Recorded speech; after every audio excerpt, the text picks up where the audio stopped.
take a moment and do some reflection to say, during this time of change, is there an opportunity for me to learn? Is there an opportunity for me to ask for a different role, a different assignment, a project, or get to know new leaders that are going to be part of that transformation? Be the fly on the wall, doing something where you're stretching yourself and you're daring yourself to learn something new. So what does it really take for your business to attract world-class talent today? I'm Dave Travers, president of ZipRecruiter. And on Talent All-Stars, we shine a light on the people and the day-to-day processes behind recruitment and retention at some of the world's most influential businesses.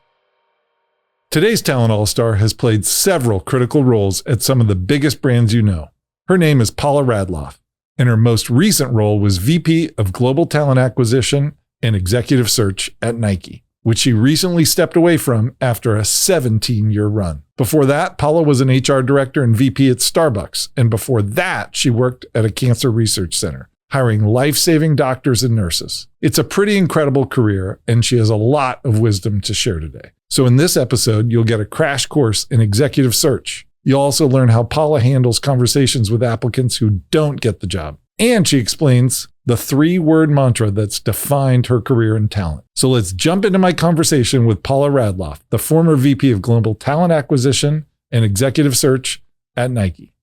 Welcome to Talent All-Stars. Thank you. It's great to be here. You have been someone who's taken on new challenges, not just moving up the ladder, but being a HR business partner, working in TA, thinking about executive coaching, so many different opportunities you've taken to try the next thing, learn the next thing, take on the next challenge. As you rewind in your career and think about someone earlier on, what should they learn from you in all the different challenges they've taken, and what have you learned along the way in taking so many different challenges? It's a great question, and I've had some time to reflect on my career. And although a lot of great opportunities have come my way, saying yes or no to them, you still have to assess and take that risk, or whether the risk is the right time for you or not. But early on in my career, I had a wonderful mentor who really focused on me using my voice and using my voice for myself, seeking advocacy by and for others. And her catchphrase was dare to ask. But it's all about daring to ask at the right time for you, as well as knowing when is it the right time to ask within an organization. And so when people think about their career, and every company goes through change, take a moment and do some reflection to say, during this time of change, is there an opportunity for me to learn? Is there an opportunity for me to ask for a different role, a different assignment, a project, or get to know new leaders that are going to be part of that transformation? Be the fly on the wall, doing something where you're stretching yourself and you're daring yourself to learn something new. So, I and so many people listening, we've asked before, but have we dared to ask? I don't know. Like, teach us, how do you get started? I'll give you the examples early in my career, actually. Yeah. It was the time where I was at MD Anderson Cancer Center. I was brand new to HR. And I was in learning and development. I was doing training. I was doing team building, customer service training, bedside manner training for physicians. And that organization was going through transformation, where it was up for everybody to do something different. And they were doing the HR business partner mode and not getting into specific COEs. I had a CHRO at the time who was always available, accessible, and approachable. And I went into her and I said, would you be willing to give me a shot to be an HR business partner? And her answer was yes. And I said, I don't have all the experience, but I want to learn. I want to stay with the business long-term to see the change. I love training, but would you be willing to take me on as a student of HR more broadly? And she said yes. So first of all, you chose someone and you described her as somebody who was open. So you didn't just charge in, decide, I'm going to dare to ask tomorrow at 8 a.m. The first person I'm going to see, I'm just going to ask him something. You chose wisely, and you chose someone who's empowered to give you what you ask. So it fit in the context, it fit in the transformation that was ongoing about the HR business partner role, and you aligning yourself with that transformation by saying, hey, I'll be part of this big initiative that you're leading. And the other thing is that when you phrase the question, like, would you consider me to do that? Even if they say no, they're going to think better of you and more positively of you after the fact. That is genius. And if it's a no, to your point, it could be an opportunity down the road. And this is why I think it's so important that as employees, we own our careers. Don't wait for leaders to own your career. Be clear around what it is you want. Have a time frame, and then you've got to pick your spots. Ambition is a gift, but out of context can be seen as maybe a negative. Like it's all about you. And you do have to find what is the right timing, or at least ask the question if it is the right timing versus just going in there with an expectation that, hey, I want to do this, make it happen. Context to me is everything. Okay, so now fast forwarding through your career, you end up in two major leadership roles as VPs at both places, at Starbucks and Nike. Right. Two iconic global brands. How is it different when you're recruiting for a brand that stands for something for every single candidate before they even consider applying for the job and probably is already a customer? And how is it, perhaps on the negative side, is it constraining because your brand means so much that there are things you would like to be able to do, but you can't? What are the positives and negatives of that? Yeah, I think it's a great question. I think the positive piece that you mentioned was we have to think about candidates as consumers. They have a lot of choices out there. And just like marketing, I can't emphasize enough the importance of branding. And branding isn't just the slick, taglines. Branding is how your recruiter shows up. It is how your recruiter talks about the company personally, not some like script out there. And you have to really drive with purpose that's authentic. And both of those companies have purpose, and that's what attracted me. I felt like I could be there, I could belong there, and it stood for something more than just driving revenue. Important, but it wasn't its core of who it was. It had a culture steeped in history. And quite frankly, I had a personal connection to Starbucks. I had a personal connection to Nike. I love sport. And I remember when Starbucks was getting started, when I was in Houston, the first store that was there, it reminded me of home. So when you go after candidates, you have to find ways to really differentiate what is unique about working at Nike or at Starbucks or any other company, and really drive it home with purpose. Who's the core of the company, the core of the leadership? What can you expect by working at X company?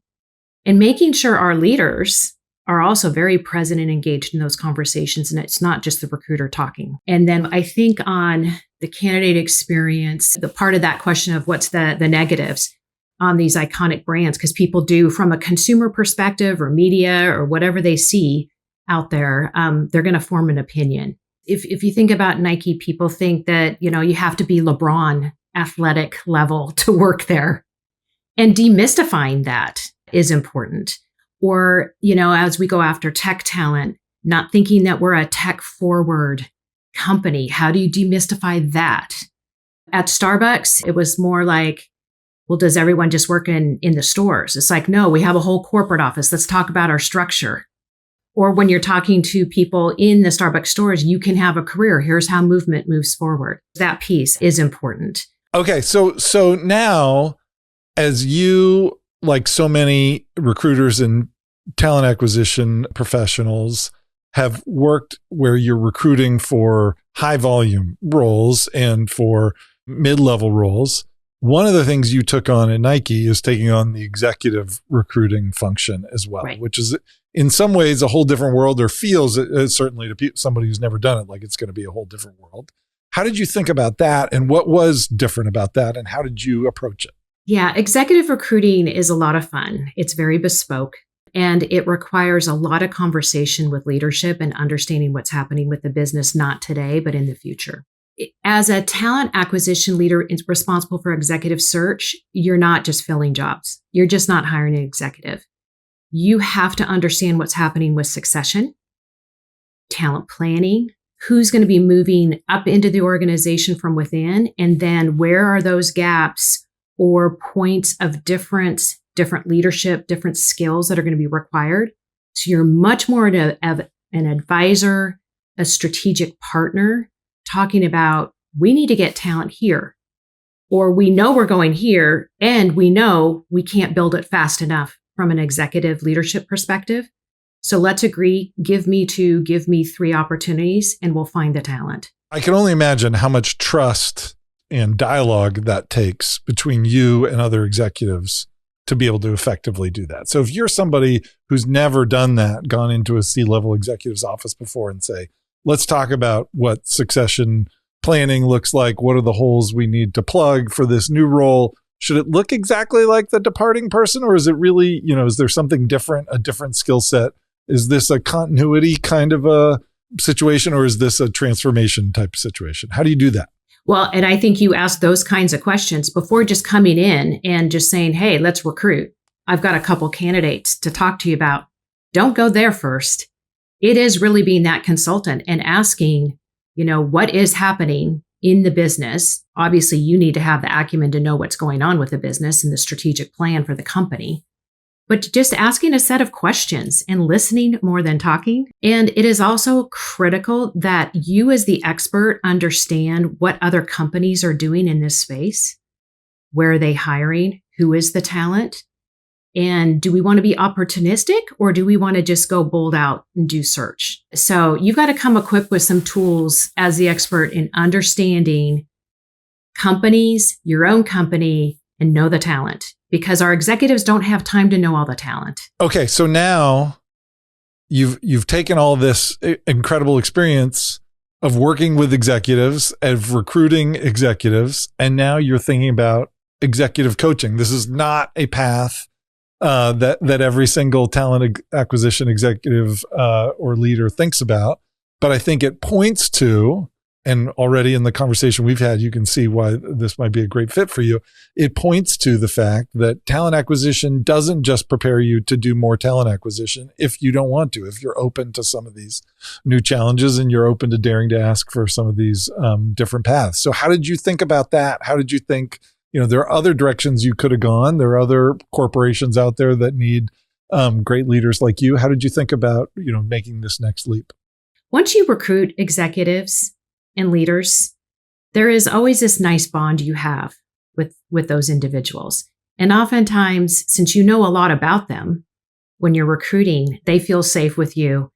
And when they come to you and say, Paula, you told me about this, but I'm struggling, help me out. Because it's like a safe space, right? You're a recruiter and who you recruit, there's always this bond, right?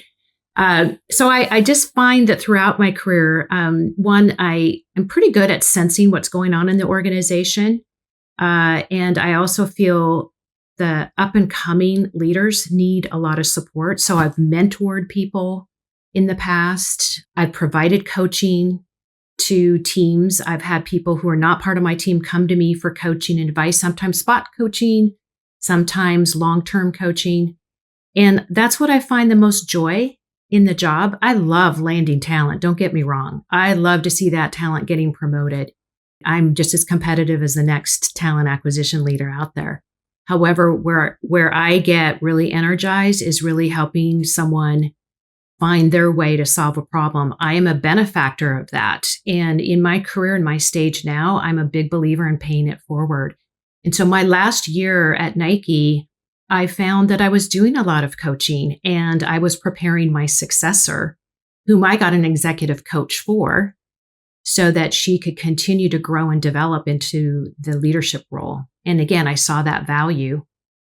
And I myself hired an executive coach to help me think about post-corporate, what is my purpose? What is now meaningful work for me?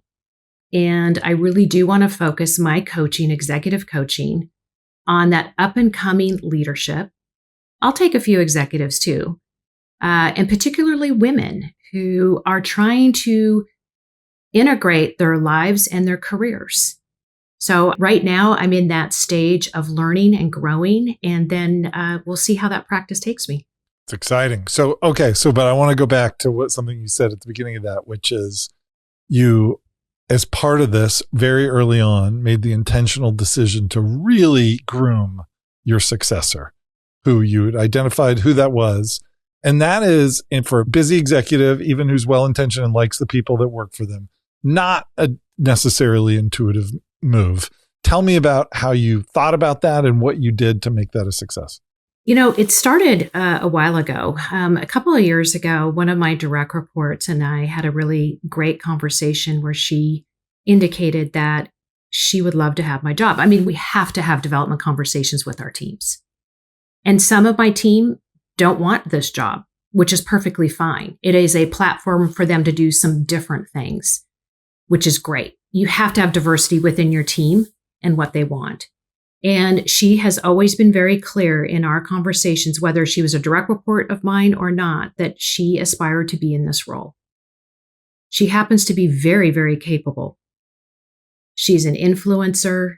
She is able to run executive search in some really interesting spaces. She's data-driven. Her teams love her. And what she really needed some help on is just navigating that C-suite. And so we spent time giving her opportunities to work on strategic workforce planning. She worked on a major transformation with a company where she was at tables with other people who could see her work, in addition to my voice indicating how strong of a talent she is. And so, I worked it out with my manager that during this time of big transition at Nike, this was a good time to make some changes, and that I was ready to go as long as I could get a successor put in place. After 17 years at a company, shame on me if I didn't have a successor ready. And so I was very, very committed to that happening. There's amazing people at that company that need and have earned and will rally with those opportunities. Well, I think there are a lot of people listening who are thinking, I hope to be as lucky someday to have a boss who's that thoughtful toward my career. So one of the things that you came up as you talked about mentoring and developing your successor is how to go out beyond the talent acquisition function and be a successful interlocutor, business partner, advocate, sounding board, et cetera. How do you coach someone to do that? Because I think when you come up through recruiting, there's clear KPIs and you got to fill the role, et cetera. And all of a sudden now you get to a certain level and you got to go out through the rest of the organization and deal with marketing and product and technology and legal, et cetera, et cetera. How do you coach someone to do that effectively? I think we have to just remember that people have certain skill sets that will transfer. So if you're really good at assessing talent, if you really understand the business, a TA person can move over and work in talent management. And so there's these stepping blocks or stepping stones. As a TA person, you may be amazing at capacity planning and agile movement of your teams to get them on the work where they need to be. Take an opportunity to go work in analytics, data and analytics for HR. That's such a untapped, still big, giant rock to tackle. So it's finding those strengths in people and also people identifying what their strengths are. It comes down to career development, career assessment, career conversations, and a commitment that both of us, manager and employee, are looking for great opportunity. So again, I don't think you can do any of that movement without being clear around the career opportunities that exist and the skills and the strengths that an individual brings, or where they have opportunity to grow. And so do you use a move to help them grow? Do you use a move to help them address a gap? And just being really honest and upfront with those individuals. Okay, I want to move to the rapid fire section here, where in 30 or 60 seconds around the water cooler or on the elevator or whatever, some executive, walks up to you and you're the TA leader and they say, oh, hey, how are things going in the talent acquisition department? How should I measure the TA team over the coming year? How would you answer that? So what I would say very directly would be, did we get the right talent in the right spot at the right time? And are they thriving? That's a string of really important yes, yes, yeses. And if we didn't, Where did you see the gap so that we can think about how to do it differently? I love how you not only answered the question directly, but then you pivoted to getting the feedback, because often when an executive just happens to ask you a question, it's not because they're making small chat, it's because something's on their mind. So you want to get the question frustrated behind the question out of them. Exactly. Exactly. Okay. So next question. So what's the biggest challenge that TA teams are facing over the coming couple of years? You've seen it at various different organizations. You've seen it within different departments. What's the thing that TA teams haven't had to solve for yet, or haven't been forced to, even if it's out there? What's the thing they're going to have to solve over the next couple of years? Yeah. Oh boy, it's a good question. I would say for TA leaders, it's really helping keep the morale of the team intact, because TA, as you know, for the last couple of years has gone through a lot. A couple of years ago, we couldn't find enough recruiters. And then with all of the layoffs and the changes that are happening with companies, keeping your best talent motivated to stay and contribute and not look, behind their shoulder waiting for the next shoe to drop is real. So I think that's one thing. I think number two, our recruiters have to get really strong in their craft around assessment, spending the time on assessment, because AI and ML and all that's coming. And we got to figure out, and a lot of companies have figured out, how to incorporate that. But the craft of a recruiter has to remain intact, because recruiting is still a human connection. So I think that's the big challenge there. Paula Radloff, it's very clear that you are a talent all-star. Thank you so much for being on the show. Oh, my pleasure. Thank you. That's Paula Radloff. She's the former VP of Global Talent Acquisition and Executive Search at Nike. You can find Paula on LinkedIn. We'll put a link to her profile in the description below. Thanks for watching Talent All-Stars. Be sure to check our past episodes and subscribe to this channel if you want to see more. By the way, we're an audio podcast too. We're in all the podcast apps, Apple, Spotify. Just search Talent All-Stars and hit follow. I'm Dave Travers, and we'll see you right back here next time with another Talent All-Star.